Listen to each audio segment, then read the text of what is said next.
여러분, 안녕하십니까? 지난 시간에 이어서 오늘 우리가 은혜를 나눌 말씀은 요한일서 2장 12절부터 마지막까지 되겠습니다. 자, 지난 시간에 말씀 기억나시나요? 하나님의 사랑에 대해서, 죄에 대해서, 계명에 대해서, 진리에 대해서 우리가 알아봤지 않습니까? 그리고 요한일서 2장, 지난 시간에도 말씀했지만 8절에 보면 옛 계명, 새 계명 이렇게 말씀하시죠. 그렇습니다. 옛 사람은 옛 계명을 쫓고 새 사람은 새 계명을 쫓는다는 성경의 말씀 여러분들이 온전하게 이해하시는지요? 그러니까 옛사람은 우리가 하나님의 사람을 총칭해서 하는 말씀들이고, 우리가 신앙을 처음 접할 때, 그리고 우리가 세상 안에 있다가 이제 드러나서 이제 하나님을 쫓는 사람이 되어 구별되었다라는 것을 말하기도 합니다. 그렇기 때문에 옛사람이라고 하는 것은 보이지 않는 것을 알지 못하고, 즉, 믿지 못하고, 보이는 것만을 믿는 것을 말하는 것입니다. 그렇기 때문에 그러한 사람들은, 즉, 옛사람들은 보이는 것만 믿는 수준이기 때문에 보이지 않는 바로 하나님의 뜻을 알지 못하기 때문에 바로 새 계명을 주어도 받아들이지 못하는 거예요. 지금 요한 일서에서 왜 이렇게 사도 요한이 나타내냐 하면 자신은 이제 참 복음을 그들에게 전했는데 그곳에 있는 사람들, 이것은 어떤 장소에만 여러분 국한된 게 아니고 오늘날도 마치 적용이 되는 겁니다.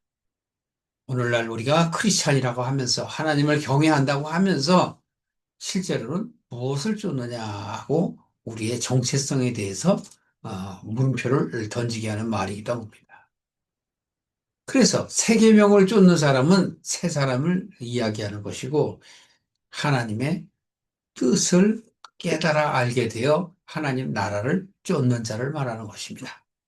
오늘은 자녀, 형제, 아비, 성경에서 얘기하는 많은 이런 인과관계에서 어떤 명칭을 이야기하는 것이 아니라는 것을 오늘 말씀을 통해서 우리가 알아보겠습니다.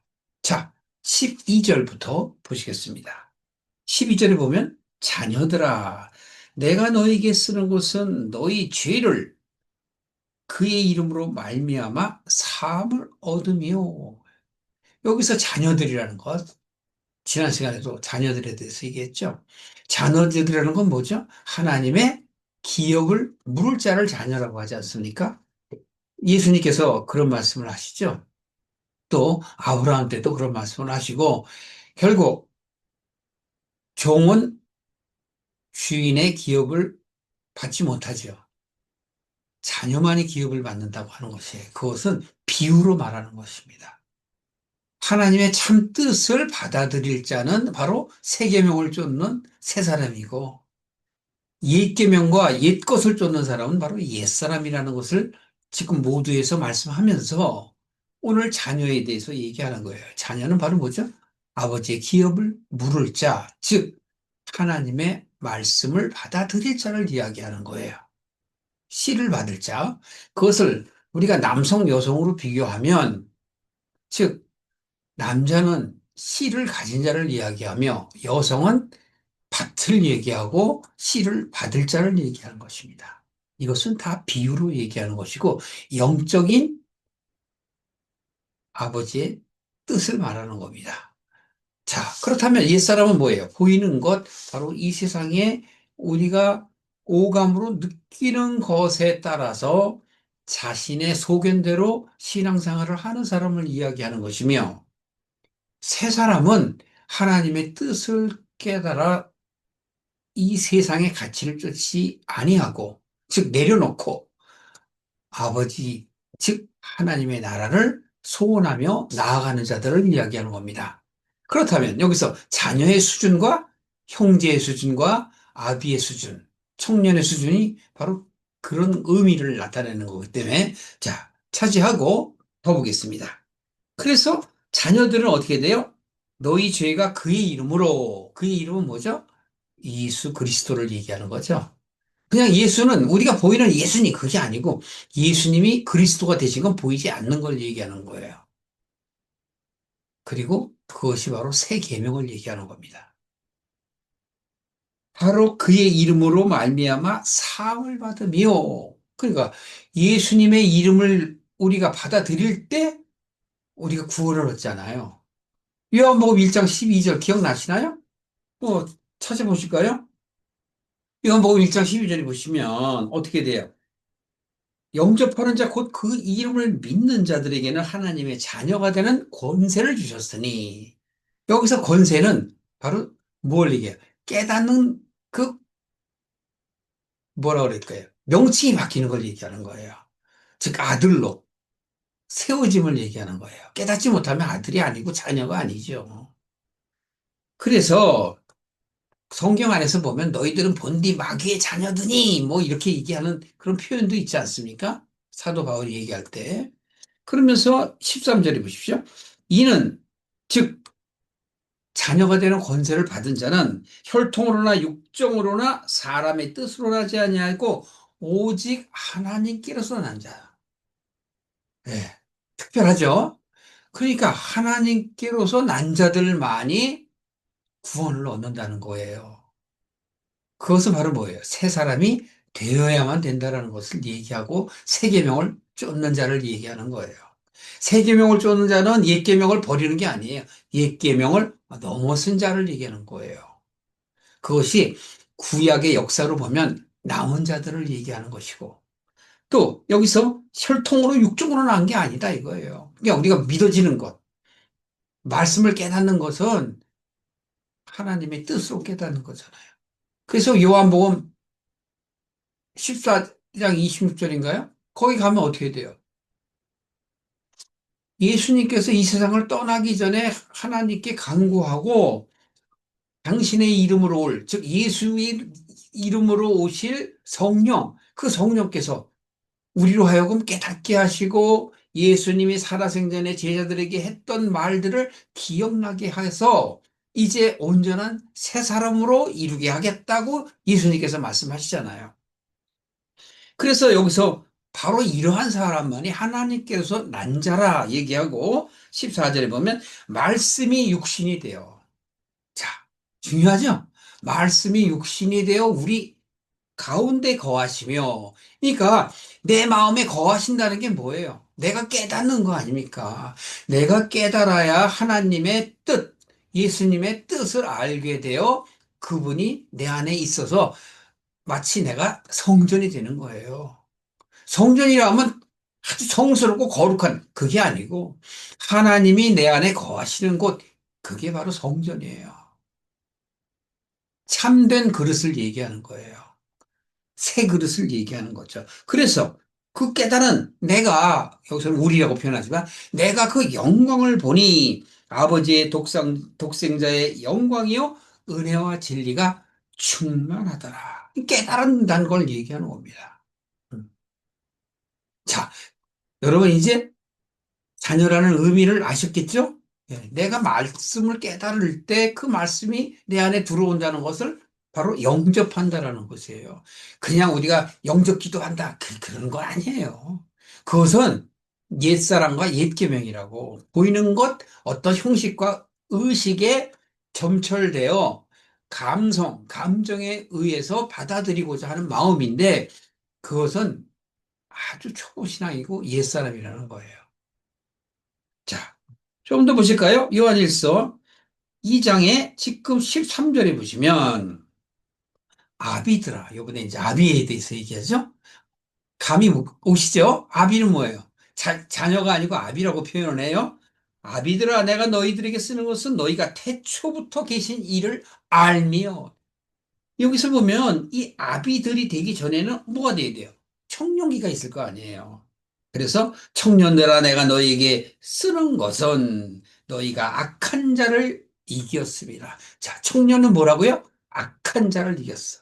이 악한 자는 뭐예요? 사단 마귀 그렇게 생각하기보다는 내가 이제 참 믿음을 가져서 새 계명을 가진 새 사람이 되어서 하나님의 참 뜻을 깨닫고 예수님의 말씀을 내가 받아들여서 즉 영접하여 하나님의 자녀가 되었다. 그래서 이제는 세상의 가치를 쫓지 않고 하나님의 가치를 쫓는 자가 된 사람이 바로 청년이란 말이에요. 그래서 자녀에서 자라죠. 자라서 어떻게 돼요? 온전한 하나님의 뜻 가운데 살려고 노력하겠지요. 그 자들이 바로 청년들아 너희가 악한 자를 이겼다. 그 악한 자라는 건 뭐냐면 세상의 가치를 내려놓은 것. 즉 예수님께서 말씀하시는 나를 쫓아오려거든 자기를 부인하고 그러죠. 자기를 부인하는 자를 청년이라고 얘기하는 겁니다. 따라서 이제 다음 절 보세요. 14절 보면 아이들아 이러죠. 청년이 얘기해놓고 아이들아 내긴 한 얘기는 바로 뭐냐면 청년이 되라고 아이들아 이렇게 표현하는 거예요. 아이들아 내가 너희에게 쓴 것은 너희가 아버지를 알았으며 그래서 아버지를 알았어요. 여기서 아버지는 누구예요? 하나님이잖아요. 하나님의 뜻을 알았으며 자 자녀에서도 아이들에서 청년으로 청년에서 아비의 믿음의 수준이 진행되어 나가는 것, 전진되어 나가는 것을 말하고자 하는 것입니다. 자, 그러므로 해서 좀 더 보실까요? 아비들아, 내가 너희에게 쓴 것은 너희가 태초부터 계신 줄 알았으며, 청년들아, 내가 너희에게 쓴 것은 너희가 강하고, 자, 청년이 되는 거예요. 청년들아, 내가 너희에게 쓴 것은 너희가 강하고, 즉, 악에서 이긴다는 얘기죠. 또, 너희가 흉악한 자를 이겼습니다. 여기 흉악한 건 바로 뭐냐면, 거짓된 자들, 즉 자신이 먼저 신앙생활을 한 것처럼 자기들이 먼저 그 기득권의 그 자리에 있으면서 새롭게 하나님을 믿는 그 아이들, 예, 그 수준, 즉 초보 수준의 크리스천들을 비하하거나 자기 소견대로 가르치는 자, 예, 그건 거짓된 자란 말이에요. 그런 자들이 바로 흉악한 자, 악한 자란 말이에요. 15절 보실까요? 이 세상이나 세상에 있는 것들을 사랑하지 말라. 좀 더 쉽게 설명해 주죠. 세상의 가치를 쫓지 말라. 누구든지 이 세상을 사랑하면 아버지의 사랑이 그 속에 있지 아니하니 이 세상에 있는 모든 것이 육신의 정욕과 안목의 정욕과 이생의 자랑이니 온전한 정의를 해요. 다 아버지께로 쫓아온 것이 아니요. 육신의 정욕과 안목의 정욕과 이생의 자랑은 하나님께로부터 온 게 아니란 말이에요. 그럼 어디서부터 와요? 세상으로부터 온 거죠. 내가 이 세상을 사는 것이 세상 안에 살고 있지 않습니까? 창세기 보면 어디에요? 물 안에, 깊음 안에, 흑암 안에 빛을 바라보지 못한 상태를 얘기하는 거란 말이에요. 그래서 아버지께로 쫓아온 것이 아니라 세상으로 쫓아온 것이요. 즉 세상의 가치가 나로 하여금 아버지께 가는 길을 방해하는 세력, 유혹하는 세력, 그걸 얘기하는 거란 말이에요. 그러니까 옛사람의 수준에 있어서는 새 사람의 수준으로 올라가기가 힘들죠. 그렇게 하려면 어떻게 돼요? 참된 하나님의 말씀을 깨닫는 자만이 그렇게 할 수 있는 거 아니겠습니까? 누가복음 12장 29절에 보면 이렇게 얘기해요. 너희는 무엇을 먹을까 마실까를 구하지 말며 근심하지 말라. 예. 우리가 사는 인생 가운데 가장 많이 기도하는 제목 아니에요? 무엇을 먹을까 마실까 구할까? 응? 그 근심하지 말란 말이야. 이 모든 것들은 세상 백성들이 구하는 것이라 너희 아버지께서 이러한 것들이 너에게 있어야 될 줄을 아시느니라. 너희들이 필요로 한다는 걸 아버지께서 아신다 모르신다? 아신다. 기도 안 해도 아셔요. 근데 우리들은 맨날 무엇을 먹을까 마실까 입을까 이 세상 염려에 대한 것을 기도하지 않고 있냐라고 얘기하는 거예요.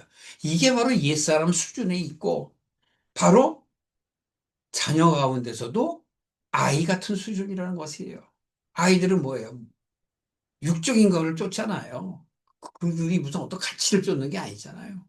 당장 먹고 싶은 거, 하고 싶은 거, 놀고 싶은 거, 게임하고 뭐 그런 것들 그런 수준을 얘기하는 거예요. 그걸 초보 신앙이다. 또는 다른 표현으로 얘기하면 몽학 선생이 가르친 자들이다. 그렇게 얘기하는 겁니다. 그래서 31절에 보면 자, 어떻게 하래요? 오직 너희는 그의 나라를 구하라. 그리하면 이 모든 것들을 어떻게 하신다고? 더하시리라. 하나님이 알고 계시기 때문에 더하신단 말이에요. 근데 언제? 그의 나라와 의를 구할 때 더하시는 거지. 무조건 그걸 기도하는 게 아니란 말이에요. 그걸 제자인 마태도 얘기해요. 마태복음 6장에 보시면 31절 한번 보세요. 31절 보시면 이렇게 해요. 너희는 기도할 때 얻기를 구하면서 무엇을 마실까 무엇을 입을까 하지 말라. 이는 다 이방인들이 구하는 것이라. 너희 천부께서 이 모든 것들이 너에게 있어야 할 줄을 아시느니라.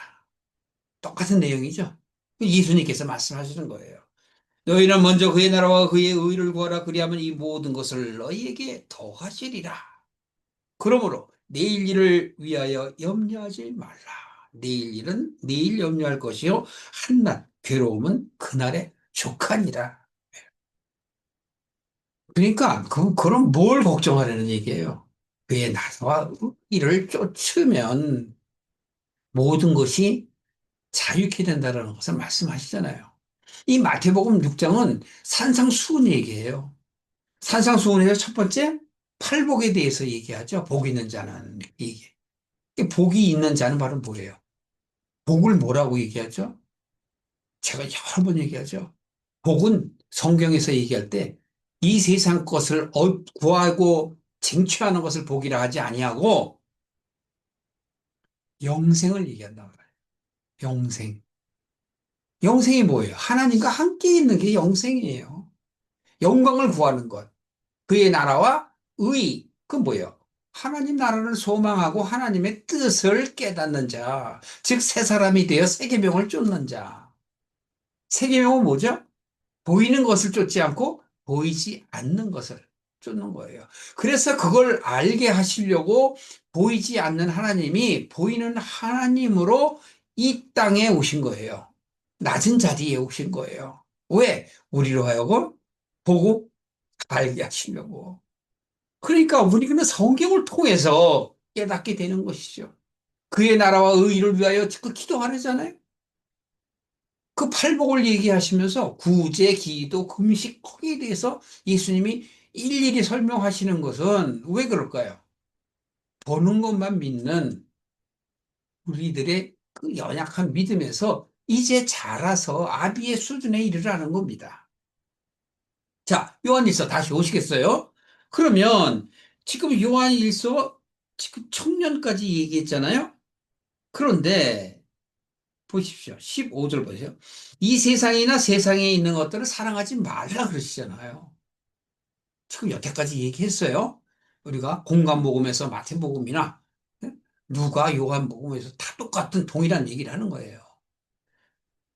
그런데 이 16절 보세요. 이는 바로 뭐예요? 세상을 사랑하면 아버지의 사랑이 그 속에 있지 않다 그러면서 이것은 바로 세상에 있는 모든 것들은 육신의 정욕과 안목의 정욕과 이생의 자랑이라고 그랬죠. 그렇처럼 17절 보세요. 이 세상도 그 정욕도 지나가니야. 왜? 우리가 나이 먹으면 그냥 없어지는 거예요. 여러분, 정말 10대 때 그런 거 몰라요. 20대, 30대도 모르고. 세월이 흘러가면 50대, 60대, 70대 지나가면 이 세상에 자신을 돌아볼 수 있단 말이에요. 이 세상의 정욕도 지나가되 오직 하나님의 뜻을 행하는 이는 영원히 거하느니라. 어디에? 아버지 곁에 하나님 품에 즉 하나님의 뜻을 아는 자가 내 안에 어떻게 해요? 하나님을 모시는 거죠. 하나님을 모시는 걸 다른 표현으로 말하면 뭐죠? 영접하는 자고. 영접하는 걸 뭐라 그래요? 하나님의 뜻을 깨닫는다고 얘기하는 거예요. 그게 바로 새 사람이라는 얘기죠. 그래서 다시 한번 그것을 강조하고 또 당시에 우리들의 복음이, 즉 믿음이 자라지 못하게 방해하는 세력에 대해서 조심해라 라고 얘기하는 것이 18절 이하 마지막까지입니다. 18절 아이들아 이것이 마지막 때라. 예. 이걸 넘어가면 이제 청년의 믿음이 되는 거예요. 적그리스도가 이르겠다 함을 너희가 들은 것 같이 지금도 많은 적그리스도들이 일어났으니 이러므로 우리가 마지막 때인 줄 아노라. 네. 요한은 다 깨달았기 때문에 이렇게 쉽게 말하죠. 예, 마지막 때인 줄 알아. 바로 이러한 시험들을 너희들이 이겨내는 방법은 뭐예요? 깨닫는 거예요. 깨달으면 이겨내지는 거죠. 그래서 19절에 저희가 우리에게서 나갔으나 그러세요. 뭘 나가요? 세상의 가치가 나가는 거예요. 자기 부인이 되면 세상의 가치를 쫓지 않게 돼요. 다시 말해서 부귀, 명예, 권세, 쾌락 그것을 쫓던 자가 다 내려놓게 돼요. 내 생각이 안 바뀌면 절대 쫓지 않아요. 우리에게 속하지 아니하였나니 그들은 세상은 우리와 달라요. 세상과 하나님은 겸하여 섬길 수 없는 거예요. 만일 우리에게 속하였다면 우리와 함께 거했으리와 저희가 나간 것은 다 우리에게 속하지 아니함을 나타내려 함이라. 내 가치가 하나님을 쫓게 되면 세상의 가치는 떨어져 나가는 거예요. 그래서 세상이 우리를 미워하는 거죠. 그래서 세상 속에 있는 사람들은 여러분들이 새 사람이 됐고 그러면 시기 질투 또 방해한단 말이에요. 자기들이 본디 마귀의 자식으로 돌아가는 걸 몰라요. 모르고 한다니까요. 그래서 자기의 소견대로 신앙생활을 한다고 얘기하는 거예요. 자기의 뜻에 부합되지 않으면, 즉 자기 부류에 속하지 아니하면 비난과 판단과 질시를 한다니까요. 그럴 때 어떻게 해요? 넘어가셔야죠. 이생의 자랑과 안목의 정욕 그런 거 다 넘어가셔야죠. 이게 하나님의 뜻을 깨닫으면 그냥 넘어가게 돼 있습니다. 자, 따라서 20절에 너희는 거룩하신 자에게서 기름 부음을 받고 예, 성령을 받는 걸 기름 부음을 받는다. 말씀을 깨닫는 걸 기름 부음을 받는다고 표현할 수 있는 거예요. 너희가 모든 것을 아느니라. 기름 부음을 받고 즉 성령님을 내 안에 받아들여서 어떻게 해요? 아까도 17장 3절 얘기했죠? 요한복음. 예, 깨닫게 하시고 하나님의 예수님을 통하여 내게 주신 그 말씀을 기억나게 하신단 말이에요. 그래서 구약들을 깨닫게 되고 신약들을 볼 때 은혜를 받게 되고 넘어가는 거예요. 너희는 거룩하신 자에게 기름을 부음을 받고 모든 것을 아느니라 하시면서 내가 너에게 쓴 것은 즉 요한이 사랑하는 너희들에게 자녀처럼 아끼는 기업을 물을 자에게 쓴 것은 너희가 진리를 알지 못함을 인함이 아니라 너희가 알물 인함이요 이 모든 거짓은 진리에서 나지 않음을 인함이니라. 예. 확실하게 이제 결론을 내주죠. 거짓말하는 자가 누구냐?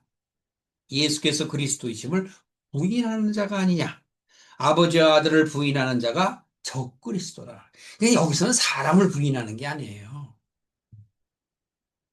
우리가 아무리 교회 다닌다고 해도 어떤 율법이나 의식에 빠져서 하나님의 뜻을 모르고 그냥 왔다 갔다 하고 크리스천이라고 하면서 전혀 모르고 헛된 기도, 헛된 금식 그런 것들을 하기 때문에 요한이 단정해서 우리에게 말하는 거예요.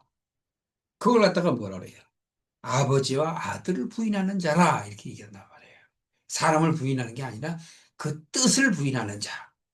아들을 부인하는 자에게는 또한 아버지가 없을 때 아들을 시인하는 자에게도 아버지도 있느니라. 그렇죠. 아들을 부인하면 아버지도 없고 아들을 시인하면 아버지도 있죠. 왜? 아버지 안에 예수님이 있잖아요. 아들이 있잖아요. 우리가 예수님의 품에 안겨 우리 또한 아버지가 하나님이잖아요. 그래서 하나님 아버지 아버지 하잖아요. 그냥 남들이 기도할 때는 그렇게 그냥 우리 인과 관계 속에서의 아버지와 아들의 관계처럼 우리는 얘기하지만 아버지의 뜻을 아는 자만이 아들 자녀예요. 뜻을 모르면 자녀가 아니라니까. 그럼 누구 자녀예요? 마귀의 자녀잖아요. 그 세례 요한이 막 그래서 막 독사의 자식들아 그러고 막 야단을 치지 않습니까? 24절 보세요. 너희는 처음부터 들은 것을 너희 안에 거하게 하라. 이 처음부터 들은 게 뭐죠? 요한복음 1장 1절부터 5절까지 쭉 얘기하잖아요. 음, 바로 예수님의 말씀이라. 그 말씀은 하나님과 본래 같이 있었으니 말씀이 하나님이시라. 그런데 너희들이 그것을 알지 못하더라. 빛이 있으되 어두움이 깨닫지 못하더라. 그 얘기잖아요. 그 어떻게 무슨 얘기예요? 예, 어둠에서 벗어나서 깨달으라는 얘기고 옛사람에서 이제 예, 정리하고 벗어났다. 여태까지 한 얘기잖아요. 그런 자들만이 바로 참빛이 이미 이루어졌습니다. 그러잖아요. 그래서 24절 다시 한번 보세요. 너희는 처음부터 들은 것을 너희 안에 거하게 하라. 그게 뭐예요? 율법이고 구약이에요. 처음부터 있었어요. 그것을 네가 바르게 깨달으라는 얘기예요. 그게 내 안에 거하는 것이고. 또 처음 들은 것이 너희 안에 거하면 즉 깨닫게 된다면 너희가 아들의 안과 아버지 안에 거하느니라. 네, 하나가 되는 거예요. 그래서 예수님이 요한복음 17장에 아버지여 내가 아버지 안에 있는 것이 저희도 아버지 안에 있게 하소서. 우리와 하나가 되게 하소서. 그런단 말이에요. 그러면서 자기가 아버지께 가는 것이 너에게 유익하다. 내가 가면 성령을 보내어 영원히 너희와 함께 하겠다. 우리는 한시적인 삶인데 영원히 함께 하겠다는 거예요. 후원받을 자가 미래에도 해당이 된다는 거죠. 나만 되는 게 아니고. 그러나 이거 하나님의 뜻을 아는 게 얼마나 감사한 일입니까? 그래서 그가 우리에게 약속하신 그 약속이 이것이다. 그래 놓고 뭐라 그래요? 곧 영원한 생명이니라. 이게 영생이에요. 제가 아까 말씀드렸잖아요. 복은 영생이라. 영생은 하나님이고 내가 하나님과 하나가 되는 것. 그래서 곧 영원한 생명이니라. 너희를 미혹해 하는 자를 관하여 내가 이것을 너희에게 썼노라. 자, 미혹해 하는 자들을 내 말을 듣지 말라는 거예요. 신앙생활 오래 했다고. 교회도 마찬가지예요. 여러분들이 어리면, 아이 같으면 거짓 선지자, 즉, 거짓 목자를 분간을 못해요. 이 세상의 것을 추구하는 자, 그런 목사, 그런 장로, 그런 권사, 집사, 구분할 수 있어야 돼요. 그들을 쫓으면 안 돼요. 그들은 전부 가짜란 말이에요. 마귀의 자녀인 줄도 모르고 마귀의 일을 행한단 말이죠. 너희는 주께 받은 바, 자, 받았, 받았다고 확정 짓죠? 기름 부음이 너희 안에 거하나니 아무도 너희를 가르칠 필요가 없고, 오직 그의 기름 부음이 모든 것을 너희에게 가르치며 참되고 거짓이 없으니 너희를 가르치신 그대로 주 안에 거하라. 이게 아까 제가 요한복음 17장 3절 얘기한 거잖아요. 하나님을 알고 하나님이 보내신 그 참 유일하신 하나님을 알고 그의 보내신 자 예수 그리스도를 아는 것이 바로 명세이니라. 그리고 요한복음 14장에 보면 바로 그 성령을 너희에게 보낼 터이니 그 성령이 너희들을 가르치신다. 그 얘기를 하는 겁니다. 그래서 이제 이렇게 얘기합니다. 그 기름 부음은 성령님을 받아들이는 걸 얘기하고 성령님과 하나가 되는 걸 얘기하는 거예요. 참되고 거짓이 없다. 그래서 그분이 가르치신 대로 네가 어떻게 하라? 하나가 되어라. 받아들여라. 그 얘기잖아요. 여러분, 그래서 여러분이 기도를 하려면 무엇을 기도해요? 그의 나라와 의. 그의 나라와 의는 뭐예요? 네, 성령님을 구하는 거예요. 그러면 성령님이 그의 나라와 의를 가르쳐 주잖아요. 자, 이제 기도하는 법 배우셨죠? 네. 그래서 아이들이 기도하는 것, 청년들이 기도하는 것, 아비들이 기도하는 게 다른 거예요. 각자의 어떤 수준에서 자라나야만 되는 것입니다. 그래서 28절에 자녀들아 이제 그 안에 거하라. 즉 성령 안에 거하라. 이는 주께서 나타내신 바 되면 그가 강림하실 때 우리로 담대함을 얻어 그 앞에서 부끄럽지 않게 하려 함이라. 여기서 그 앞에서는 예수님이 될 수도 있고 하나님이 될 수도 있어요. 그러나 내가 성령님과 하나가 되면 당연히 그렇게 되는 거죠. 가깝게는 삶 속에서, 멀리는 내 인생을 마감하는 그날에 예수님이 약속하신 그 뜻이 이루어집니다. 그래서 요한은 29절에 이렇게 얘기합니다. 너희가 그의 의로우신 줄을 알면 의를 행하는 자마다 그에게서 난 줄을 알리라. 그래서 내가 그리스도에 닮는 거예요. 골로새서 2장 2절에도 그러잖아요. 믿음이 자란다. 믿음이 자라는 건 하나님의 말씀을 깨닫는 걸 얘기하는 거예요. 깨닫지 못하면 믿음이 없다고 제가 수차례 말씀드리잖아요. 그리스도의 장성한 분량에 이르도록 해라. 그 얘기는 뭐죠? 예. 그 나라를 구하며 성령님과 내가 함께 할 때 하나님의 말씀이 깨달아져서 성경을 봄으로 인하여 성경 안에서 믿음 위에 믿음으로 이르게 한단 말이에요. 사도 바울이 그걸 깨닫고 로마서에서 그러는 거예요. 믿음으로 믿음에 이르게 한다. 그것은 내 안에 바로 하나님의 나라가 이루어지는 것을 얘기하는 거예요. 주기도문에 아버지의 뜻이 내게 이루어지시다. 말은 많이 하는데 정작 빈 그릇이 되면 어떡하겠어요? 세상 것으로 가득 차 있는 그러한 그릇이 돼서는 아버지와 상관없는 자가 되지 아니하겠습니까? 이제 요한일서 2장을 마감하면서 여러분의 삶 속에서 거짓 목자, 거짓 선지자, 거짓 가르침을 주의하라. 그러면 어떻게 돼요? 내가 기도해야죠. 성령 안에서. 아버지요, 이게 무슨 말씀입니까? 왜 이런 말씀을 하셨나요? 왜 이런 선지자가 이렇게 얘기를 했나요? 하면서 기도를 할 때에 성령께서 여러분을 도와주신단 말이죠. 부디 여러분 안에 하나님과 함께하는 하나님의 은혜가 충만하시기를 축원합니다.